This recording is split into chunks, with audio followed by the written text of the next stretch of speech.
Hi there, my name is Mike Munter, and today is October 14th, 2015. And I wanted to take a few minutes and just show you exactly our process for trying to change negative suggestions in Google Autocomplete. We manage everything through Excel, and what we do is we create mashed up lists of terms and then send them out to our team of workers who are located all over the United States. And so I just want to walk you through kind of a step by step so you can see how we do it and hopefully how what we're doing is advantageous compared to other methods such as crowdsourced sites like micro workers or Mechanical Turk. How this is better than proxies and whatnot because everything is done by real people. So anyway, you see our Excel spreadsheet here. We manage everything from here, and starting with our client summary. Now this is just a sample list here. Our normal client summary would have hundreds of rows of terms here. But this is where we keep our clients, the search engines that we want those terms searched in.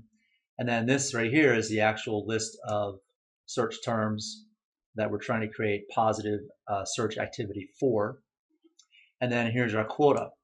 So this is based on monthly. So we're trying to get Mike Munter Inspiry 25 times a month, Mike Munter Publications 50 times a month, and Mike Munter Web Design 100 times a month.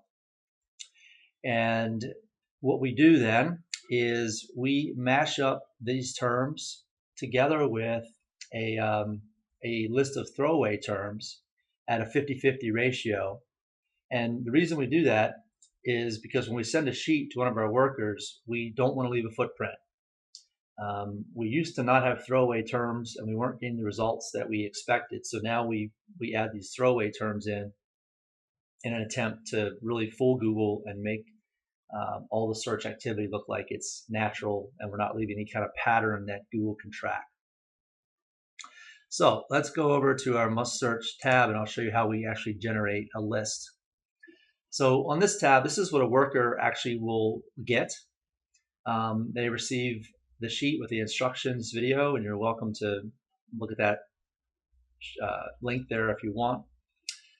We ask people to do between 1 and 10 searches a day.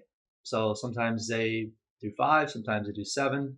It's totally random. Yes, sometimes they could do more than 10, but we're pretty good at catching that, and most people follow directions. So again, we just kind of want to try to keep the search activity as low as possible while also making this, a valid job for somebody to do part-time.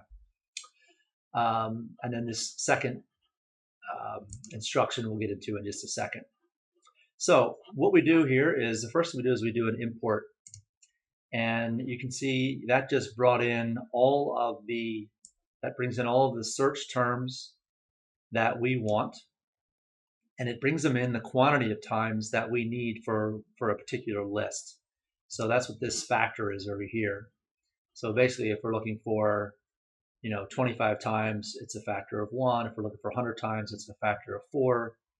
And you can see that Mike Munter Web Design was brought 4 times, and Mike Munter Inspired was only brought once. The next thing that we do is we export. And this is what mashes up the terms. And for the purposes of this export, I'll just do a really small sample. So let's say I want 10 terms from the must search list. So it'll pull them from here. So I say here's 10. And then I want 10 terms from our throwaway list. And I'll show you that list in just one moment. And then here we're prompt for employee names. So I would, have a long list here, obviously, of people, but maybe it would look like kind of like this: Mike Man, WB, etc. This will then, when I hit OK, it will export all of the sheets so that we can then send them out to individuals one at a time, and they can do the work. So it's not going to let me go over to the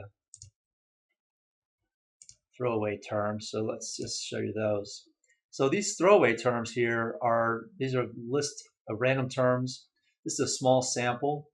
On our active spreadsheet that we use, we have over 6,000 random searches here. And so the idea, again, is to mash these in and sort them in a way that we're not leaving a footprint. So going back over here, if we had exported, let's take a look at a completed list. So here's one for Mike M. You can see it was exported today. And you can see that the terms are completely random. Here's some of the keywords that we wanted to get searched, but then they're mashed in here with word merge help and how to tie a tie, etc. You also see a little further deviation here. You see Spotify that says choose any suggestion. And that's what this instruction is here. So if one of our team is searching for Spotify in Google, they're instructed to click on any suggestion that they see. So what we're trying to do is randomize as much as possible so that there's no possible footprint left for Google to detect.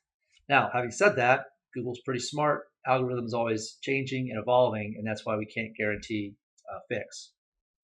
So one of the things that you'll notice on this sheet, can't really tell maybe, but I'm trying to click into the keyword cells, and I can't do that. And that's intentional. And that's because we don't want people just copying and pasting, because Google can detect that in the search box. So this forces them to actually type the words Mike Munter Web Design into Google. So we ask a worker then to fill in the date that they did the search. And then once they've made the search, we ask them to click in a search result, any one that they feel is most relevant. So it might be the first one, the second one, the third one. Again, that is part of our randomization that we feel is really important. So they click on a result. Once they do, we ask them to copy that URL. Go up to their browser and copy and paste that URL right here. The next thing we ask them to do for URL 2 is, while they're on that website, go ahead and click anywhere on the site. So it could be something in the top navigation, it could be a footer link, it could be a blog post, whatever it is. Click on that and then copy and paste that URL here into URL 2. Okay? And then we ask them to open up a new session in Google or Bing or whatever the search engine is and move to the next term. And we've been doing this now for a couple of years, and it works really well. So let me pull in the spreadsheet for Debbie, and you can see that her terms are entirely different. And so what we've done is, by setting that factor, that helps us sort of hit our quota and make sure that some terms need to be searched more than others. And so that's how we balance things. You can see that how we bring in the throwaway terms that we don't really care about, and how that randomization helps us to not leave a footprint. So that's sort of our method. I can tell you that all the workers that we recruit, we get their IP address, we capture that, and we check the IP, make sure that they live in the United States, and then we pay them. Once they've completed the list and they send it back to us, then we issue payment to them at the end of the month. And so that is what we're doing in October 2015. This is the point we've evolved to, away from crowdsourced sites, away from using any type of bots or proxies that we've seen that they just don't work anymore. So if you have any questions about our process, or you'd like to get started on an autocomplete campaign, feel free to give me a call directly at 503-890-6663.